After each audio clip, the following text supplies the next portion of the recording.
Sir, BJP ഈ വരാൻ പോകുന്ന തെരഞ്ഞെടുപ്പിൽ കൂടുതൽ ശ്രദ്ധ കേന്ദ്രീകരിക്കാൻ പോകുന്നത് കണ്ണൂരിലേക്കാണ് എന്നൊരു വാർത്ത പുറത്തു വരുന്നുണ്ട്. കാരണം കണ്ണൂരിൽ ഏത് രീതിയിലൊക്കെയാണ് ബി.ജെ.പിക്ക് ഒരു സ്വാധീനം ചെലുത്താൻ സാധിക്കുക എന്നതാണ് അവർ അന്വേഷിക്കുന്നത്. ഇതിന്റെ ഒരു ഭാഗമായിട്ടാവണം രണ്ടാഴ്ചകൾക്ക് മുൻപ് മുഖ്യമന്ത്രി പിണറായി വിജയന്റെ മണ്ഡലമായ ധർമ്മടത്തുൾപ്പെടെ ബി.ജെ.പി വലിയൊരു സർവേ നടത്തിയിരുന്നു. ജനഹിതം അറിയാൻ വേണ്ടിയിട്ടായിരുന്നു ആ സർവേ. ഏത് രീതിയിൽ വികസനം മുന്നോട്ട് പോകുന്നു, ആരെയാണ് സ്ഥാനാർത്ഥിയായി പ്രതീക്ഷിക്കുന്നത്, ഏത് രീതിയിലുള്ള ഒരു ഭരണമാണ് വേണ്ടത്, അങ്ങനെ പല ചോദ്യങ്ങളാണ് വീടുകൾ, പഞ്ചായത്തുകൾ ഉൾപ്പെടെ സ്കൂളുകളിൽ ടീച്ചർമാരോട് പോലും പോയി ചോദിക്കുന്ന ഒരവസ്ഥയുണ്ടായിരുന്നു. ഇത്തരത്തിലൊക്കെ ബി.ജെ.പി കണ്ണൂർ കൂടുതൽ കേന്ദ്രീകരിക്കുന്നു. ഒപ്പം നമുക്കറിയാം സദാനന്ദൻ മാഷിന്റെ കൂടി മണ്ഡലമുള്ള ഒരു ജില്ല കൂടിയാണ്. ഇത്തരത്തിൽ സദാനന്ദ മാഷിന്റെ നേതൃത്വത്തിൽ വലിയൊരു സ്ഥാനാർത്ഥി പട്ടിക അല്ലെങ്കിൽ ഒരു വലിയൊരു ബ്രേക്ക് ത്രൂ ഉണ്ടാവാൻ കണ്ണൂരിൽ ബി.ജെ.പി ശ്രമം നടത്തുന്നു എന്നാണ് പുറത്തുവരുന്ന വാർത്ത. ഇതിൽ എത്രത്തോളം വാസ്തവമുണ്ട്? ഈ കേൾക്കുന്നതൊക്കെ ശരിയാണ്?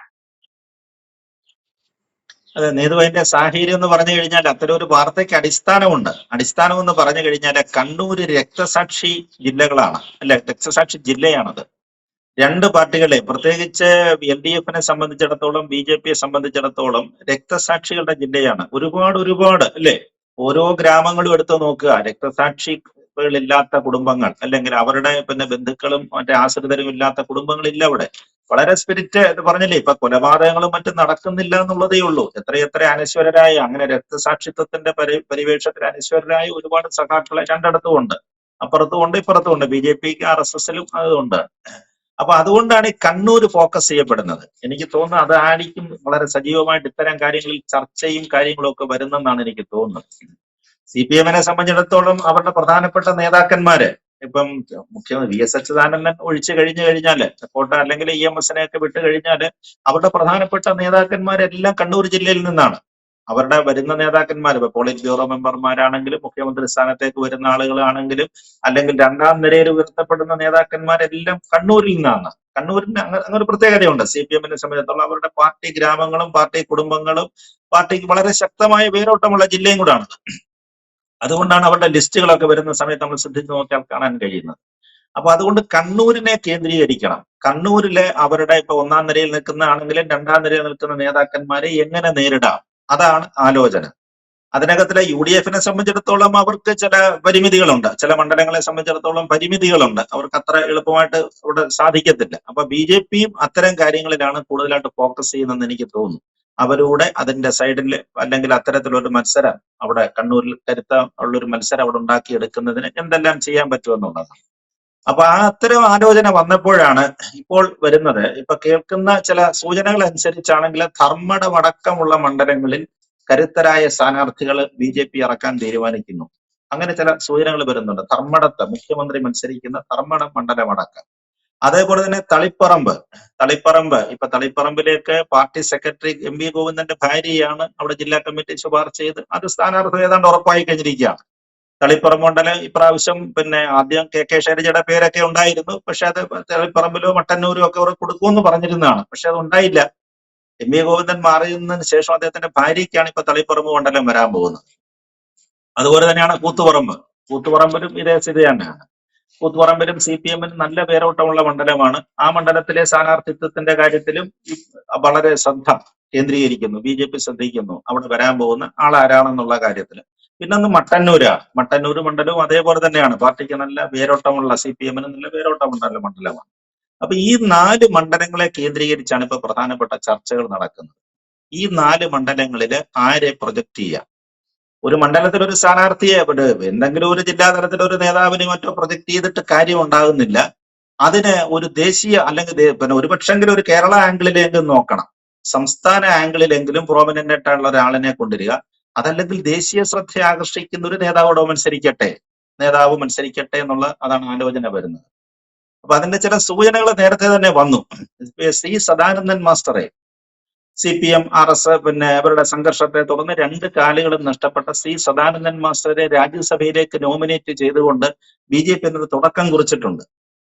വലിയൊരു ഇമേജാണ് അവർക്ക് അവിടെ കിട്ടിയത്, അല്ലെ? പാർലമെന്റിലെ CPM-ന്റെ കണ്ണൂരിലെ, പ്രത്യേകിച്ച് കേരളത്തിലെ അക്രമ രാഷ്ട്രീയത്തെ കുറിച്ച് പറയുന്നതിന്, അതിന് മറുപടി പറയുന്നതിന് ഇപ്പൊ സദാനന്ദൻ മാസ്റ്ററാണ് നിയമസഭ അവിടെ രാജ്യസഭയില്. അവർക്ക് അദ്ദേഹം ഒന്ന് എഴുന്നേറ്റാൽ മതി, അല്ലെങ്കിൽ അദ്ദേഹത്തെ ചൂണ്ടിക്കാണിച്ചാൽ മതി. ഇതാ നിങ്ങൾ എന്തെല്ലാം കേരളത്തിലെ അക്രമ രാഷ്ട്രീയം പറഞ്ഞാലും എന്താണ് ജീവിക്കുന്ന രക്തസാക്ഷി എന്നുള്ള നിലയിൽ കഴിഞ്ഞ ഏതാനും ദിവസങ്ങൾക്ക് മുമ്പ് തന്നെ കണ്ടില്ലേ നമ്മള് അദ്ദേഹം രാജ്യസഭയിൽ നന്ദിപ്രമേയ ചർച്ചയിൽ സംസാരിക്കുന്ന സമയത്ത് അദ്ദേഹത്തിന്റെ 2 കൃത്രിമ കാലുകളും അവിടെ മേശപ്പുറത്ത് ഉയർത്തി വെച്ച ശേഷമാണ് അദ്ദേഹം സംസാരിച്ചത്. വളരെ വികാരനിർഭരമായ പ്രസംഗമായിരുന്നു കേട്ടോ. 2 കാലുകളും പോയതിനെ കുറിച്ച് അദ്ദേഹം സഭയിൽ വളരെ അക്ഷരാർത്ഥത്തിൽ പോയ ഒരു പ്രസംഗം തന്നെയായിരുന്നു അത്. അപ്പൊ CPM-നെ സംബന്ധിച്ചിടത്തോളം അവർക്ക് അവരുടേതായ വേറെ ചില ന്യായീകരണങ്ങളുണ്ട്. അദ്ദേഹവും ചില അക്രമ സ്വഭാവങ്ങളൊക്കെ കാണിച്ചിരുന്നു എന്നൊക്കെയുള്ള കാരണങ്ങൾ പറഞ്ഞെങ്കിലും 2 കാലുകളും നഷ്ടപ്പെട്ട ഒരു ആളാണ് അല്ലെ. ഈ അക്രമത്തിന്റെ പേരിൽ അദ്ദേഹത്തിന്റെ 2 കാലുകളും വെട്ടിമുറിക്കപ്പെട്ടതാണ്. അപ്പൊ വലിയ ശ്രദ്ധ കിട്ടി, വളരെയേറെ ശ്രദ്ധ കിട്ടിയ ഒരു പ്രസംഗമായിരുന്നു അത് അദ്ദേഹത്തിന്റെ അന്ന് രാജ്യസഭയിൽ നടന്നത്. അപ്പൊ അത്തരത്തിലൊരു ദേശീയ ശ്രദ്ധ ആകർഷിക്കാത്ത രീതിയിൽ കാര്യങ്ങൾ എന്തെങ്കിലും ചെയ്യണം. അപ്പൊ ഈ 4 മണ്ഡലങ്ങളെ സംബന്ധിച്ചിടത്തോളം അതിനെന്താണ് പറ്റുന്നത്? അത് മുഖ്യമന്ത്രിയുടെ മണ്ഡലത്തിലായാൽ എന്തുകൊണ്ട് അത് സാധിക്കുന്നു? മുഖ്യമന്ത്രി മണ്ഡലത്തിൽ എന്ത് ചെയ്യാൻ പറ്റും? അതല്ലെങ്കിൽ തളിപ്പറമ്പ്, സെക്കൻഡ് പ്രയോറിറ്റി വരുന്ന തളിപ്പറമ്പ് മണ്ഡലമാണ്. പാർട്ടി സെക്രട്ടറിയുടെ ഭാര്യ മത്സരിക്കാൻ പോകുന്ന തളിപ്പറമ്പ് മണ്ഡലത്തില് PK ശ്യാമള മത്സരിക്കുന്ന മണ്ഡലത്തിൽ എന്ത് ചെയ്യാൻ പറ്റും? അപ്പൊ ഇത്തരത്തിൽ ആരെ അവിടെ അവതരിപ്പിക്കാം?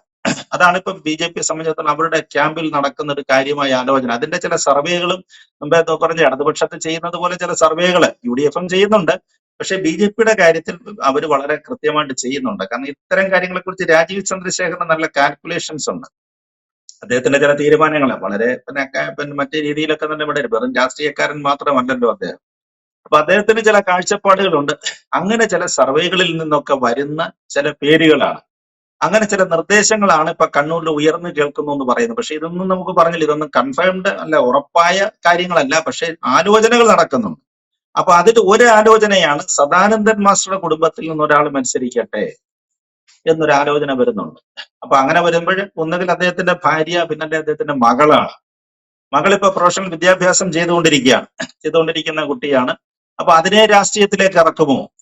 അതൊരു ടോക്കൺ ഒരു ടോക്കണായിട്ട്, അല്ലെങ്കിൽ അത്തരത്തിലുള്ള ഒരു മത്സര സ്വഭാവത്തിലേക്ക് അദ്ദേഹത്തിന്റെ മകള് മണ്ഡലത്തിൽ മത്സരിക്കുക എന്നുള്ള സ്വഭാവം മാറും അല്ലെ. പ്രത്യേകിച്ച് മുഖ്യമന്ത്രിയുടെ മണ്ഡലം ധർമ്മടത്തൊക്കെയാണ് അതിന്റെ പേര് വരുന്നത്, അല്ലെങ്കിൽ അതിനെ ഉയർത്തി കാണിക്കുന്നതെന്ന് വന്നു കഴിഞ്ഞാൽ അതിനുണ്ടാകാവുന്ന ഒരു വലിയൊരു ഡയമെൻഷൻ ഉണ്ട്. രാഷ്ട്രീയത്തിൽ അത് ദേശീയ ശ്രദ്ധയെ ആകർഷിക്കും ആ മത്സരം എന്ന് പറഞ്ഞ്.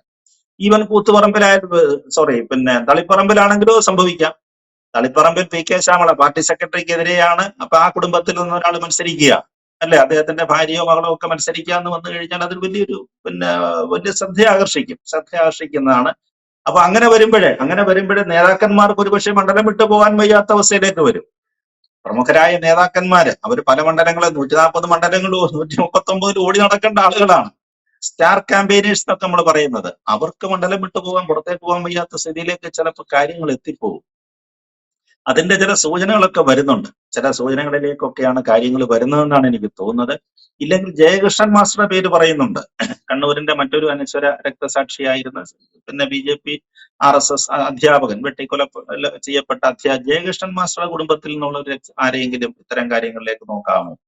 അത്തരത്തിലുള്ള ഒരു ഇതാണ്. അല്ലാതെ സാധാരണ ഒരു ജില്ലാ തലത്തിലുള്ള പ്രവർത്തകനെ അല്ലെങ്കിൽ മറ്റു തരത്തിലുള്ള നേതാവിനെ നിന്നൊന്നും മാറ്റിയിട്ട് കൂടുതൽ ശ്രദ്ധ കിട്ടാവുന്ന അത് കണ്ണൂരിലാണ് പ്രയോറിറ്റി കൊടുക്കുന്നത്. കണ്ണൂരിൽ CPM സ്ഥാനാർത്ഥികൾ മത്സരിക്കുന്ന മണ്ഡലങ്ങൾ, മുഖ്യമന്ത്രിയുടെ അടക്കമുള്ള മണ്ഡലങ്ങളിൽ എന്ത് ചെയ്യാൻ പറ്റും എന്നുള്ളതിനെ കുറിച്ചുള്ള ഗൗരവമായ ആലോചനകൾ നടക്കുന്നുണ്ട്.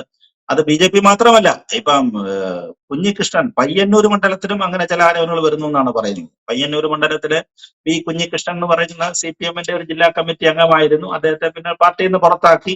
അദ്ദേഹം പാർട്ടിക്കെതിരെ, അവിടുത്തെ നിലവിലുള്ള MLA-ക്കെതിരെ പ്രതിഷേധിച്ചതിന്റെ പേരിലും ചില കണക്കുകൾ, രക്തസാക്ഷി ഫണ്ട് തട്ടിപ്പ്, പിരിവുകളിനകത്ത് തട്ടിപ്പ് നടന്നിട്ടുണ്ടെന്നൊക്കെയുള്ള ആരോപണങ്ങൾ ഉന്നയിച്ചതിന്റെ പേരിൽ അദ്ദേഹത്തെ പാർട്ടിയിൽ നിന്ന് പുറത്താക്കിയിരിക്കുകയാണ്.